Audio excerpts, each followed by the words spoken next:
بسم الله الرحمن الرحيم. الحمد لله وصلى الله وسلم على نبينا محمد وعلى آله وأصحابه أجمعين والتابعين لهم بإحسان إلى يوم الدين وسلم تسليما كثيرا. أما بعد, tukiwa katika muendelezo wa kile tulikuwa tukifanya mwanzo, kalima zetu baada ya salatul isha, tulikuwa tukizungumzia masala mbalimbali yanayohusu ibada ya as-sala, kuanzia tahara mpaka sala yenyewe. Lakini kwa kipindi hiki tutabadilisha mfumo kidogo kwa ajili ya kwenda na wakati. Kuna mambo ya muhimu pia tunahitajika sisi kuyajua mambo hayo, kama vile kadhia ya masahaba wa Mtume sallallahu alaihi wasallam na utukufu wao na haki zao ambazo ziko juu yetu sisi. Hapa sisi tulikuwa tuna utaratibu wa kila msimu, basi huwa tunasoma kitabu kinachoendana na matukio ya kipindi hiko. Ukifika msimu wa Maulidi, basi huwa tunasoma vitabu vinavyoeleza bid'a ya Maulidi, na hivyo hivyo ukifika msimu kama huu mwezi wa Dhulhijja, mwezi ambao hutukanwa na kukejeliwa na kukashifiwa masahaba wa Mtume sallallahu alaihi wasallam, basi hivyo hivyo tulikuwa tuna mtindo wa kusoma vitabu vinavyoonyesha heshima ya masahaba na utukufu wao na uongo wa wale ambao wanawasema vibaya masahaba wa Mtume sallallahu alaihi wasallam. Kwa kuwa hili ni jambo la muhimu kwa sisi kulijua, kuwajua masahaba wa Mtume na kazi walioifanya na utukufu wao, ili sisi tuwape ile heshima yao, tusije tukaingia kwa kufuata tu mkumbo wa kubebwa na hisia za watu fulani na chuki zao, na sisi tukawa ni miongoni mwa wenye kuwasema vibaya masahaba wa Mtume sallallahu alaihi wasallam. Kwa hayo tutakuwa sisi tuyajue. Kwa kipindi hiki tutakuwa tunakumbushana kuna kwa haki za muhimu ambazo zipo juu yetu sisi, juu ya masahaba, kuwatekelezea masahaba wa Mtume sallallahu alaihi wasallam. Bila ya hivyo, basi pengine ukawakosea adabu wanafunzi wa Mtume sallallahu alaihi wasallam, na kuwakosea adabu masahaba ni kumkosea adabu Mtume sallallahu alaihi wasallam. Naweza jambo ukalidharau ukawa hulioni umuhimu wake, lakini hilo likakutoa katika Uislamu wako kwa kule kutokulipatiliza tu, ukaona kwani kina nani bwana, si watu kama tulivyo sisi. Maana kuna watu wanaona hivyo, hum rijalu wa nahnu rijalu. Sawa, ndiyo masahaba ni watu, lakini ni watu aina yake, ni watu waliotajwa katika Qur'ani kwa sifa mbalimbali. Allah subhanahu wa ta'ala amewataja katika Qur'ani, Mtume sallallahu alaihi wasallam amewataja katika hadithi masahaba zake. Kwa hiyo ni watu, lakini ni watu wa aina yake. Kwa sisi tutakiwa tuwape ile heshima ambayo tumetakiwa sisi kisheria tuwape masahaba wa Mtume sallallahu alaihi wasallam. Leo tutaeleza ni nani sahaba. Ili mtu awe sahaba anatakiwa aweje.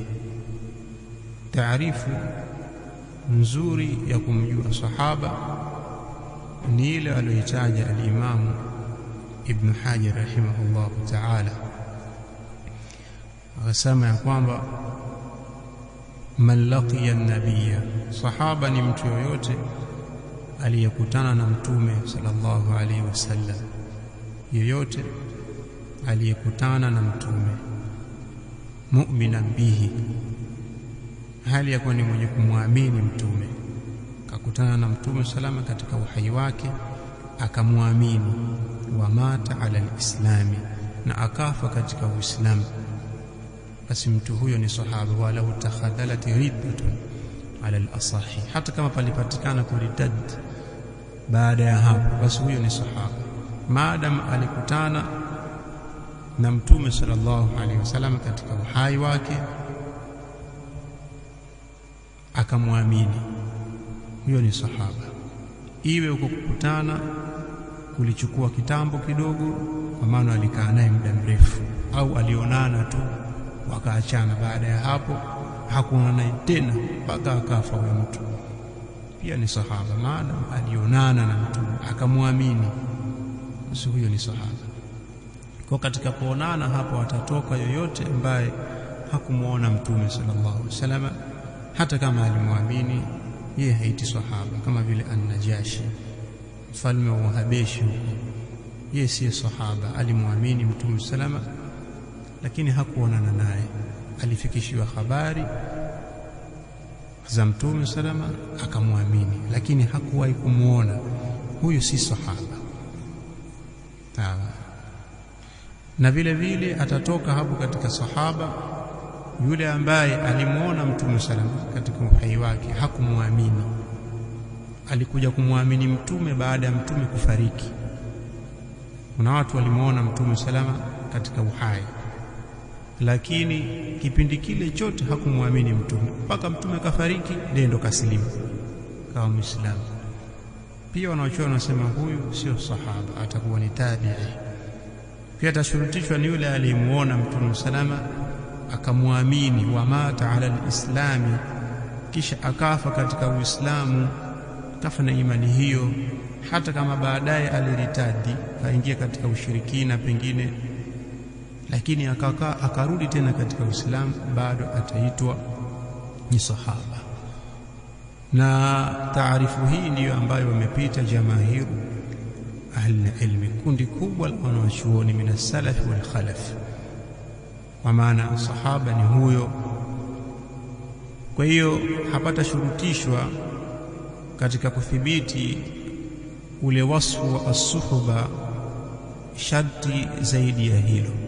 Ili awe sahaba hapata shurutishwa kitu kingine, ni kukutana mtume salama akamwamini akafa katika imani hiyo, basi huyo ni sahaba. Tofauti na unavyosema kwenye kutoa taarifu ya sahaba kwamba yule aliyemuona mtume salama, kukutana ndiyo aamu, unaenea zaidi kuliko kusema aliyemuona. Maana aliyemuona mtume, kuna wengine hawakumuona, kama vile Abdullah ibn Ummi Maktum ni sahaba wa mtume, lakini alikuwa ni kipofu, kwa haja kumuona sura yake, lakini amekutana naye, waliishi pamoja, na alikuwa ni muadhini mtume sallallahu katika msikiti wake. Kwa hiyo hapata ongezwa kitu kingine katika taarifu hii. Hiyo ndio taarifu iliyokusanya kila kitu, yule aliyekutana na mtume sallallahu alaihi wasallam. Kwa hiyo hapata zingatiwa tul mulazama, urefu wa kulazimiana, kwamba huyu alilazimiana sana na mtume sallallahu au alipigana sana vita pamoja na mtume sallallahu au alipokea sana kwa mtu, kwamba huyo ndio sahaba. Mwingine aliyepokea vichache si sahaba, au aliyekaa na mtume kwa muda mrefu ndio sahaba, aliyekaa kwa muda mfupi si sahaba. Kinachozingatiwa ni kule kukutana na mtume akamwamini akafa katika imani hiyo, huyo ndio as-sahaba. Haya, tutatosheka na hilo. Tunasema tunamtaja sahaba ni nani. Kwa hiyo ndio taarifu ya sahaba wanaeleza wanawachuoni. Kwa tukija insha Allah taala tuzungumza yale mengine ambayo yanamhusu huyu sahaba aliyekutana na mtume sallallahu alaihi wasallam akamwamini akafa katika imani hiyo, walau kitambo kidogo. Subhanakallahumma wa bihamdika, ashhadu an la ilaha illa